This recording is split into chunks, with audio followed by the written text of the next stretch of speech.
Good morning everyone. Welcome to online class of crescent public school. बेटा 11वीं कक्षा की ऑनलाइन क्लास में पिछली वीडियो में हमने कृष्ण चंद्रन द्वारा लिखा गया जामुन का पेड़ पाठ आरंभ किया, जिसमें हमने देखा कि एक वन विभाग जो है उनके आंगन में एक जामुन का पेड़ गिर जाता है और उसके नीचे एक आदमी आ जाता है, लेकिन आदमी को निकालने की बजाय लोग इसके बारे में छोटा अधिकारी बड़े अधिकारी पास जाता है, बड़ा अपने से ऊपर जाता है। इस प्रकार धीरे धीरे करके चीफ तक पहुंचते हैं और चीफ आगे कहता है कि ये फ्रूट का पेड़ है तो ये वन विभाग के लिए नहीं है, हार्टिकल्चर विभाग को सौंप दिया जाता है। आगे हार्टिकल्चर विभाग दूसरे विभाग को सौंप देता है। तो इस प्रकार से उस आदमी को 3 दिन हो जाते हैं, लेकिन कोई उसको बाहर नहीं निकालता। हर कोई एक दूसरे से पूछता जा रहा है, कागजी कार्रवाई चलती जा रही है, लेकिन वो बेचारा वहीं का वहीं फंसा हुआ है। तो इस प्रकार से उसे निकालने का प्रयास नहीं किया गया। उस बेचारे को खाना खिला दिया जाता है। एक चपरासी को तरस आता है, किसी को खाना खिला देता है। लोग उसके चारों तरफ इकट्ठा भी हैं, उसको देखते हैं, लेकिन कोई उसको निकालने की कोशिश नहीं करता। ये एक हास्य व्यंग है, जिसमें ये पता चलता है कि किस प्रकार लोग स्वार्थी हैं। किसी व्यक्ति से ज़्यादा उनको कागजी कार्रवाई की पड़ी हुई है, अर्थात व्यक्ति को महत्व न देकर कागज़ों को महत्व दिया जाता है। तो आगे हम आरंभ करते हैं। आदमी को काटने वाली युक्ति प्रस्तुत करने वाले ने भरपूर विरोध किया। उसने कहा कि मैं पेड़ को काटना जानता हूँ, तो दूसरे व्यक्ति ने भरपूर विरोध किया। आप जानते नहीं हैं आजकल प्लास्टिक सर्जरी कितनी उन्नति कर चुकी है। मैं तो समझता हूँ अगर इस आदमी को बीच में से काट कर निकाल दिया जाए तो प्लास्टिक सर्जरी से धड़ के स्थान से इस आदमी को फिर से जोड़ा जा सकता है।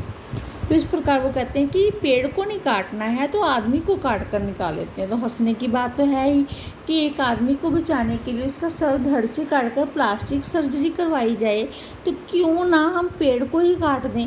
लेकिन वो पेड़ को काटने के इच्छुक नहीं हैं, क्योंकि उन्हें पीछे से अपने डिपार्टमेंट से इसकी मंजूरी अभी तक नहीं मिली। तो वो कहते हैं इस बार फाइल को मेडिकल डिपार्टमेंट में भेज दिया गया। मेडिकल डिपार्टमेंट ने फ़ौरन एक्शन लिया और जिस दिन फाइल उनके विभाग में पहुंची उसके दूसरे ही दिन उन्होंने अपने विभाग का सबसे योग्य प्लास्टिक सर्जन छानबीन के लिए भेज दिया। अब सर्जन आ चुका है जो उसके प्लास्टिक सर्जरी करेगा, उसको काट कर निकालेगा, लेकिन पेड़ को नहीं काटा गया।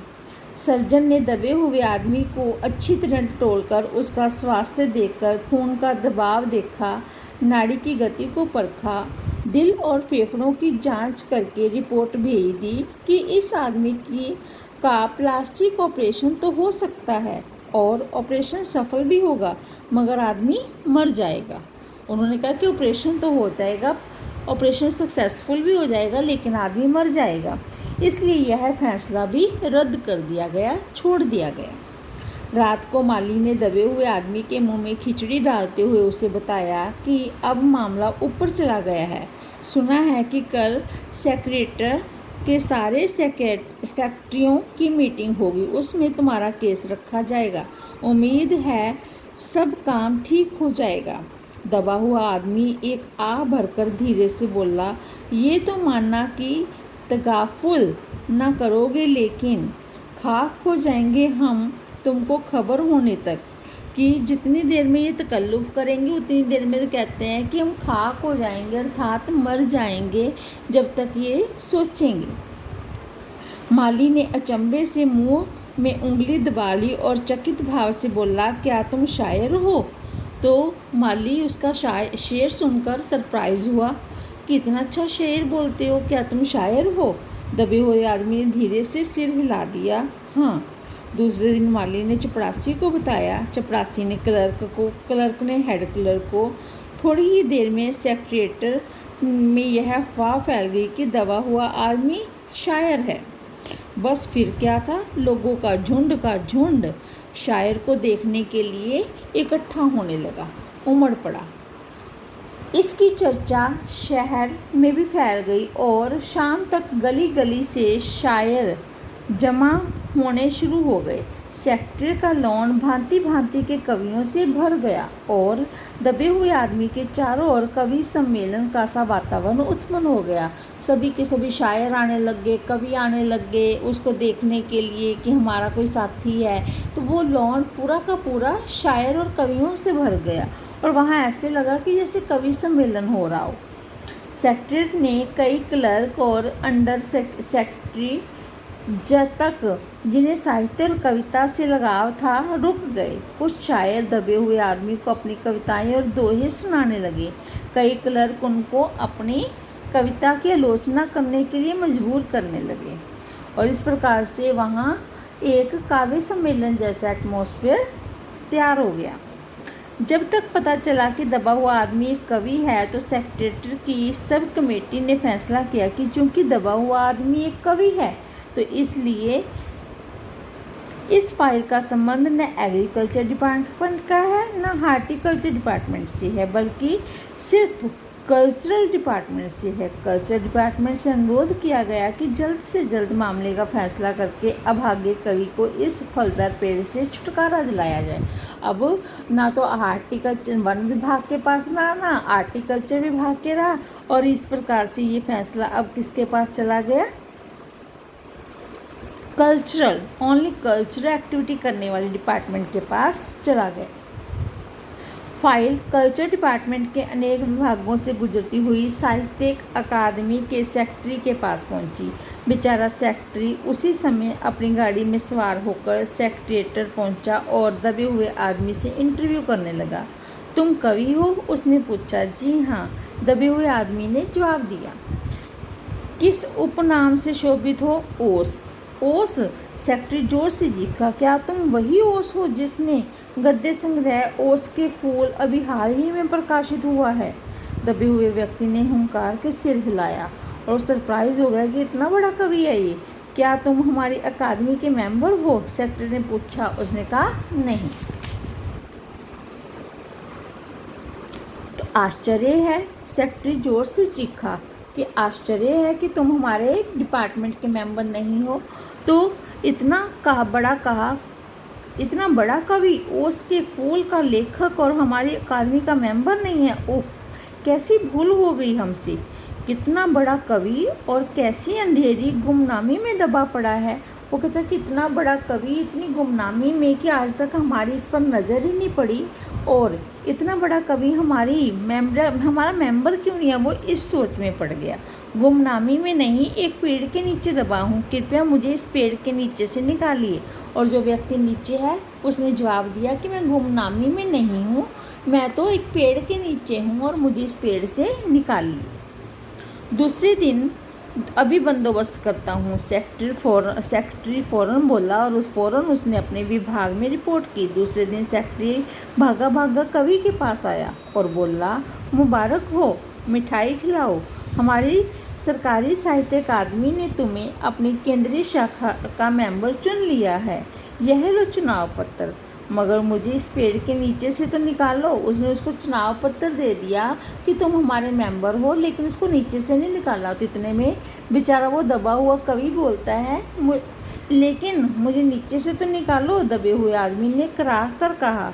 उसकी सांस बड़ी मुश्किल से चल रही थी और उसकी आंखों में मालूम होता था कि वह घोर पीड़ा और दुख में पड़ा हुआ है, कि उसको बहुत कठिन दर्द हो रहा है और वो इस दर्द को बयान नहीं कर पा रहा, लेकिन उसकी आवाज़ से साफ पता चल रहा था।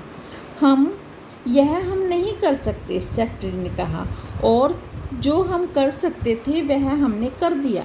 बल्कि हम तो यहाँ तक कर सकते हैं कि अगर तुम मर जाओ तो तुम्हारी बीवी को वजीफ़ा दे सकते हैं। स्कॉलरशिप, वजीफ़ा होता है स्कॉलरशिप। अगर तुम दरख्वास्त दो तो हम वह भी कर सकते हैं। अगर तुम कोई दरख्वास्त एप्लीकेशन दो तो हम कर दे सकते हैं। तुम्हारी पत्नी को वजीफ़ा दे सकते हैं बाद में मरने के, लेकिन तुम्हें बाहर नहीं निकाल सकते। मैं अभी जीवित हूँ, कवि रुक रुक कर बोला। मुझे जिंदा रखो, उसने कहा कि मैं अभी जीवित हूँ और मुझे जिंदा रखो।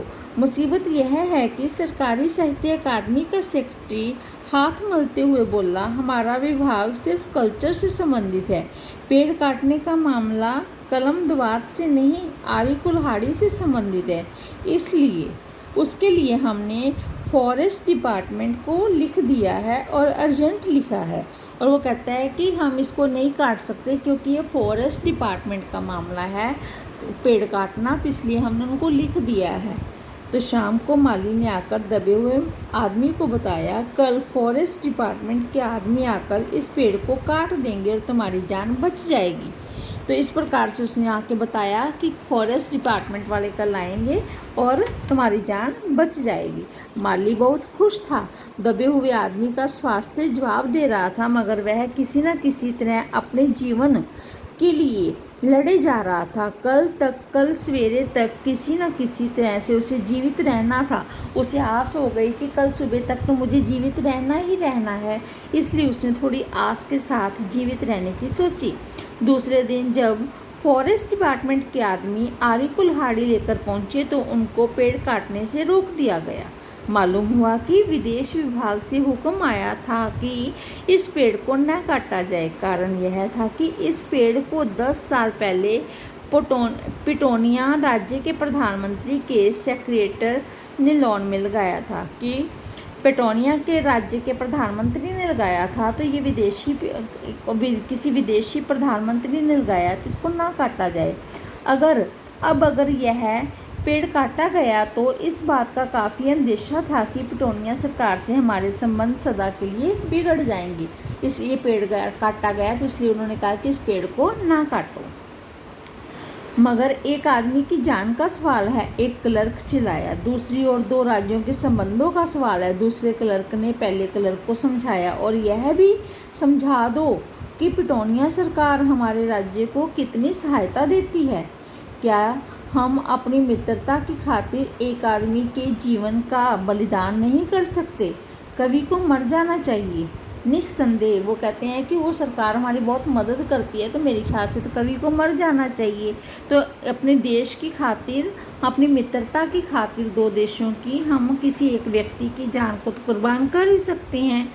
अंडर सेक्रेटरी ने सुप्रिटेंडेंट को बताया, आज सवेरे प्रधानमंत्री दौरे से वापस आ गए हैं। आज 4 बजे विदेश विभाग इस पेड़ की फाइल उनके सामने पेश करेगा। जो वो फैसला देंगे वही सबको स्वीकार होगा। तो शाम के 5 बजे स्वयं सुप्रिटेंडेंट कवि की फाइल लेकर उनके पास आया। सुनते हो, आते ही वह खुशी से फाइल को हिलाते हुए चिल्लाया, प्रधानमंत्री ने इस पेड़ को काटने का हुक्म दे दिया है और इस घटना की सारी अंतर्राष्ट्रीय जिम्मेदारी अपने सिर ले ली है। कल यह पेड़ काट दिया जाएगा और तुम इस संकट से छुटकारा हासिल कर लोगे। सुनते हो, आज तुम्हारी फाइल पूर्ण हो गई। तो मगर कवि का हाथ ठंडा था। आंखों की पुतलियां निर्जीव और चींटियों की एक लंबी पात उसके मुंह में जा रही थी। उसके जीवन की फाइल भी पूरी तरह से बंद हो चुकी थी। इस प्रकार से इसमें ये हास्य व्यंग तो है ही है, साथ में ये भी बताया गया है कि हमारी सरकार कोई उसी समय ठोस निर्णय नहीं ले पाती और जिसके कारण एक व्यक्ति की जान चली गई। वो अपने काम दूसरों पर थोपती रहती है और दूसरा तीसरे पर थोपता रहता है, जिसके कारण कोई समय पर उचित निर्णय ना लेने के कारण हम कई बार बहुत बड़े हानि से गुजरना पड़ता है और कई अनमोल लोगों को भी खोना पड़ता है। तो ऐसा ही इस कहानी में होता है कि हमने एक पेड़ ना कटने के कारण एक बहुत ही महान कवि को खो दिया। धन्यवाद।